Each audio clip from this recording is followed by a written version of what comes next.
അല്ല, നമ്മള് റിയാലിറ്റികളാണല്ലോ. ഞാൻ നിങ്ങൾ എന്തിനാ ഇവിടെ കൊണ്ടുവന്ന് പത്രസമ്മേളനം നടത്തിയത്? ഇന്നലെ പെരിന്തൽമണ്ണ MLA നജീബ് കാന്തപുരം മാധ്യമങ്ങളെ കണ്ടിരുന്നു.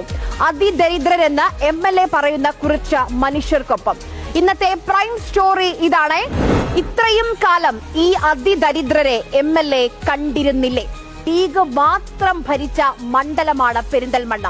അവിടെ ഇത്രയും അതിദരിദ്രരെ നിങ്ങൾക്ക് ഇന്നാണോ കണ്ടെത്താൻ കഴിഞ്ഞത്? മുഖ്യമന്ത്രിയും തദ്ദേശ വകുപ്പ് മന്ത്രിയും പറഞ്ഞതുപോലെ പ്രാദേശിക ഭരണകൂടത്തിന്റെ സഹായത്തോടെയാണ് ഈ അതിദരിദ്രരെ കണ്ടെത്തിയത്. അവർക്കായി മൈക്രോ പ്ലാൻ തയ്യാറാക്കിയത്.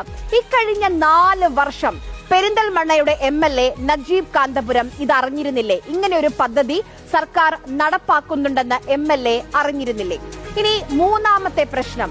ഇന്നലെ 40 മിനിറ്റിലധികം നീണ്ടു MLAയുടെ പ്രസംഗം. MLAയും പരിവാരങ്ങളും അത്രയും നേരം സുഖമായി കസേരയിൽ ഇരുന്ന മാധ്യമങ്ങളോട് സംസാരിച്ചപ്പോൾ ആ പാവം സ്ത്രീകൾ അത്രയും നേരം പ്രദർശന വസ്തു എന്ന പോലെ നിൽക്കുകയായിരുന്നു. അവർക്ക് കൂടി ഇരിക്കാനുള്ള ഒരു സ്ഥലം കണ്ടെത്താൻ കഴിയില്ലായിരുന്നോ MLAക്ക്? അതാണ് മൂന്നാമത്തെ പ്രശ്നം. ഇനി MLA പറഞ്ഞ മുന്നോട്ട് വെച്ച മനുഷ്യരുടെ പ്രശ്നങ്ങളിലേക്കാണ് നമ്മൾ കടക്കുന്നത്. ചിലരുടെ വീട് പണി അവസാന ഘട്ടത്തിലാണെന്ന് മനസ്സിലാക്കുന്നു. കിടക്കാൻ ഒരിടം പോലും ഇല്ലാത്ത, തൊഴിലും വരുമാനവുമില്ലാത്ത, ഒരു രേഖയുമില്ലാത്ത, സർക്കാരിൽ നിന്നോ കേന്ദ്ര സർക്കാരിൽ നിന്നോ പെൻഷൻ പോലെയുള്ള ഒരു ആനുകൂല്യവും ലഭിക്കാത്ത മനുഷ്യരാണ് അതിദരിദ്രർ. അതായത് ലൈഫിൽ അവർക്ക് പണം കിട്ടി, വീട് പണി ഏകദേശം പൂർത്തിയാകാറായി, അവർക്ക് പെൻഷനുമുണ്ട്. ഇനി നിങ്ങൾ പറയൂ, ഇവർ അതിദരിദ്രരുടെ പട്ടികയിൽ വരുമോ?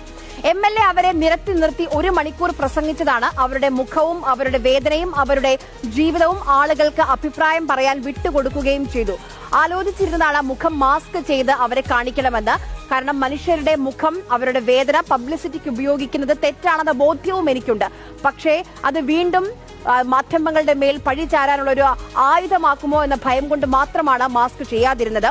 കേരളത്തിൽ ഇനി അതിദരിദ്രരില്ല എന്ന് ഞാനും വിശ്വസിക്കുന്നില്ല. ഉണ്ടാകും 1 2 അതല്ലെങ്കിൽ ഒരുപക്ഷെ 100 പേരുണ്ടാകും. അവരെ കൂടി കണ്ടെത്തണം, അവരെ കൂടി ചേർത്ത് പിടിക്കണം, അതിൽ സംശയമില്ല.